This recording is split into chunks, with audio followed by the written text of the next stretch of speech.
For this video, we're going to learn how to print the Pascal Triangle using C#. So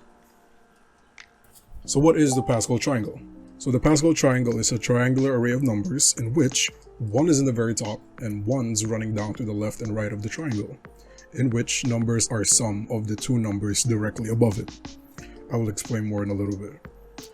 It is named after a French mathematician, Blaise Pascal, although it was known to be a Chinese mathematician over 500 years ago before Pascal's time. Also, they claim. Now, how the Pascal works is, the 1 is in the very top, goes down 1, 1. So you add those two numbers above and you get 2. So the 1 just goes down. 1 plus 2 is 3, 2 plus 1 is 3. Then same down here, 1 plus 3 is 4, 3 plus 3 is 6, 3 plus 1 is 4, and then 1. So this is a very short example. Let's say the user said 5, so it will go print out 5 rows. So this is 1, 2, 3, 4, and 5.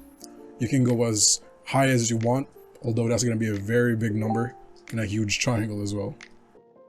So this is me doing the whole code on time-lapse, so you don't have to watch the whole thing, but I will explain it code by code later on in the video.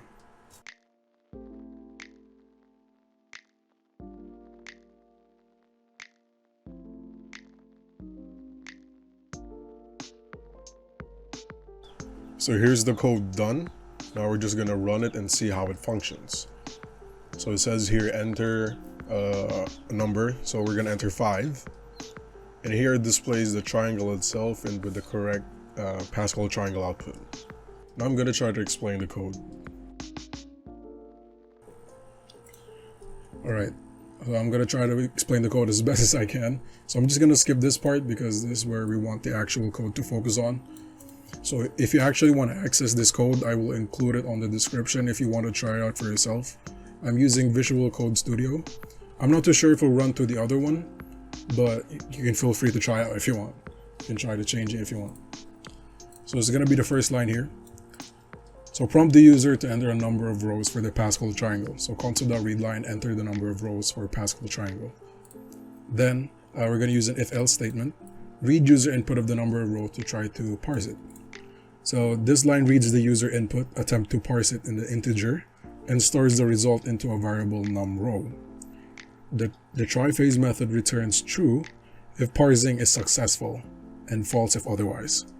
Inside the if, block is parsing in success, the program calls out the display Pascal triangle, so we'll move on. Method passing to the parse integer or the num_row as the argument. If parsing falls, an error message is displayed, which is going to be this one. So if it's invalid, it's an invalid input, please enter an actual valid number. Now going on to the static void display Pascal triangle int num_row. Alright, so the display Pascal triangle method takes out two number of the row as a parameter, then uses the nested loop to generate the display Pascal triangle. So the outer loop for int I equals to 0, I is less than num_row, I++. It iterates through each number of rows. The first inner loop for int j equals 0, j is less than num_row, minus I then j++. It uses to print the space to align the triangle. So you just add this console.writeLine and put a space on it.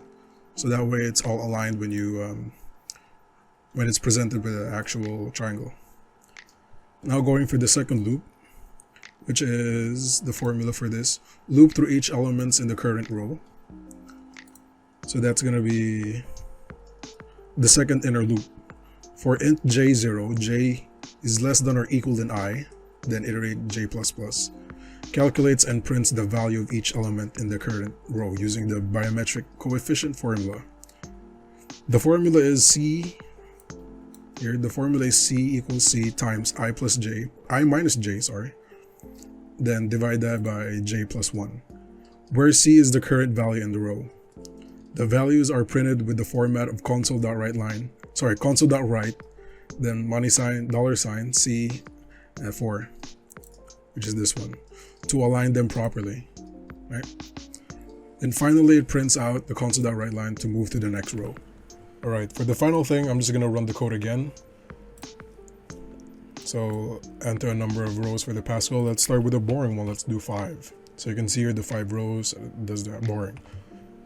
Let's do a bigger number, let's say 30. Now, as you can see, the code is really big, so it really stretches it out over here. But you can see the limitations where it can go. We can go even higher if we want. Let's do 100. Hopefully it doesn't crash my system, but let's do 100. Oh, that's a lot.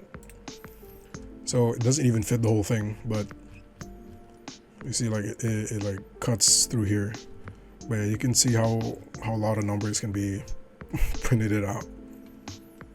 So that's the process and the code and how we made the Pascal triangle and using C#.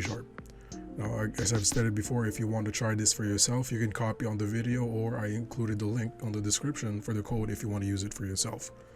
This video was made for my subject on DSA, data structure algorithm, and I really hope you learned something from my video, and see you next time.